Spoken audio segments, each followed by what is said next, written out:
All right, this is Chuck here, the My Moon Squirrel. I am at South by Southwest 2010. I am here with the fine gentleman from We Are Scientists. Please introduce yourselves. My name's Keith Murray. I'm Chris Kane.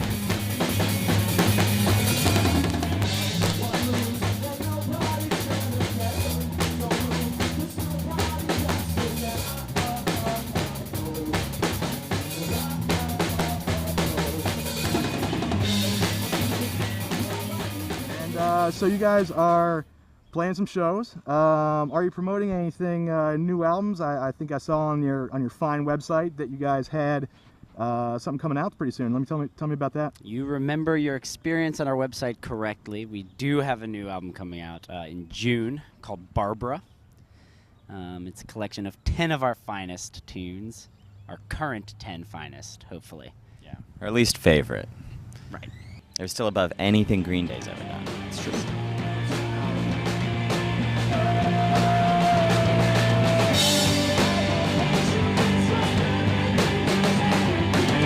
do you guys sort that out? Biscuit cups? How's that work? Dice. Dice. Cardboard? Laid out? If it's available, obviously, but it's Excellent. not always available. Formica is a perfectly good dice surface. If you just have hummus handy, you can smear hummus. Everyone loves Anything. hummus. You just need any platform that's not the floor. You can't play dice on a pyramid surface. True. It's true. And They won't come to rest. This gets us into our physics and stuff. I know you guys are scientists, so what are you sciencing? Oh, see, I think you may have actually misunderstood. The full name of the band is We Are Scientists. It's not an actual declaration of profession or education. Okay then. But actually, he is a physicist. I'm a published physicist, peer-reviewed. And I work in nanotech. Yeah, right on. So, what have you pioneered anything? I pioneered very tiny ice cream cones for nanobots. Found out the nanobots generally don't eat dairy, so kind of a waste of 10 years. 10 years of my life. But yeah, that's what I've been doing. I'm probably most famous for a piece I had in Trade Mag a couple years back that shut down string theory for good. Oh, right on. You know, that's if IMO. There's still. You're gonna have a claim to fame. Definitely aim. Go big. Yeah, there are a lot of people in that dead industry still clinging to it who contest his theories. Well, his provided facts. There's still people making two-dimensional movies too. So it's like it takes some time. It takes some time.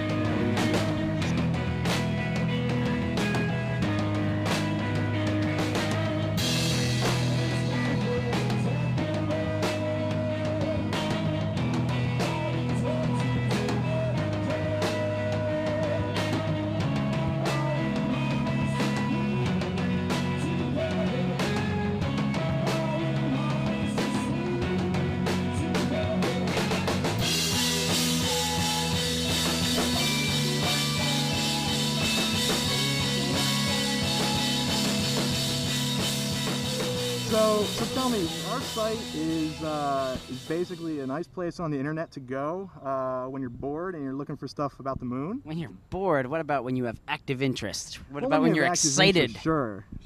But yes, when I'm bored on the net, I do go to the thing that we've learned at South by Southwest about all this Twitter and whatnot is that people tend to do a lot of stuff in their spare time, and that's definitely one of them. So tell me. Do you ever look up at the moon? Do you have you ever used Luna as an inspiration for anything?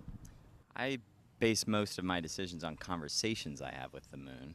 Do you now? So, do you have any kind of crazy stories? I'm sure you guys are living on the road and doing all that stuff. Do you have any crazy stories happened on a full moon? Because I know people tend to lose their nuts on a full moon.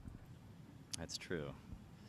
I can relate a story. One time I was driving. It was pretty late, and Keith and the other folks with us in the van had fallen asleep. It was full moon, and it was sort of just coming up over the horizon, and it was right sort of on the road. That's where it was meeting the horizon, and I swear to God, we actually ended up driving onto the moon, and we were just kind of tooling around up there in the valleys and Moon Mountains. And at one point, I actually stopped, and I did personally verify the water on the moon theory. I found some frozen water. I mean, the strangest thing about this story was that at no point during our drive on the moon did he wake anybody else in the van up. And so when we woke up at the Holiday Inn in Lake Charles, Louisiana, he was like, "Guys, was that or was that not an amazing moon trip we just had?" And we were all like, "What the hell?"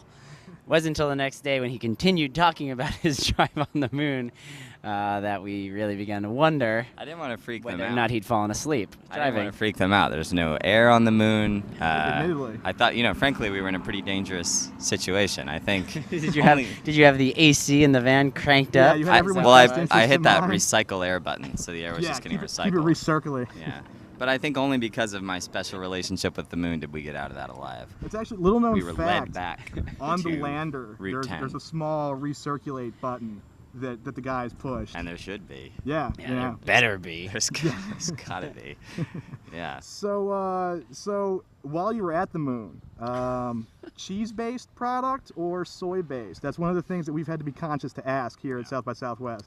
So that you know whether to send the nanobots up there, whether they Exactly. can handle it. What to teach them to eat. Right. It was. Precisely. If it seemed more like soy to me. Mm. It didn't occur to me to put it in my mouth. Okay. Although looking back, I don't know why it didn't. But yeah, if I had to guess, and I have a pretty good eye for soy versus cheese. Excellent. So yeah, I'd say it was soy.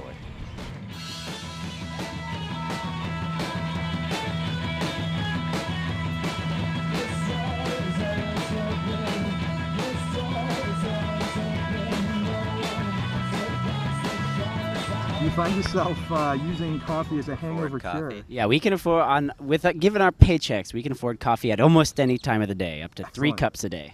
The only thing I can't afford to drink coffee after 5, but that's not a financial issue. It's just that I won't get to sleep. Admittedly. I pay people to put me to sleep if I've had coffee after 5. Massage. But hot you can do stone that because you massage. guys Pillow over the face sometimes. I'm like, the minute I stop struggling, take that pillow take off. that off. Yeah. Well, that's excellent. And then the follow-up question from the same scientist was. pretty nosy. Come again? He's pretty nosy. He is. He had a lot. He had a lot of questions. Pretty ignorant for a NASA scientist as well. Yeah, he didn't Disturbingly ignorant. do all of his research. He did some. All right. That being the case, he did ask, however, if a 50-something NASA scientist who were balding, let's just This is say, a totally rhetorical This is his question. friend. right, this is his friend precisely. If his friend were into your band, would you actually quit and take up macrame? Wait, should he quit or should we? Should you guys? If we knew that were the case, would knew we that were just the case. stop playing music altogether because Right. we had clearly been doing it wrong? Yeah. Yes, we'd stop. Not the macrame part, because that would just be giving in to what that bald scientist truly wants. Yeah. Yeah, we wouldn't give in to his demands, but yeah, we would. We're not going to spin our wheels and continue to make music that a balding 50-year-old scientist at NASA enjoys.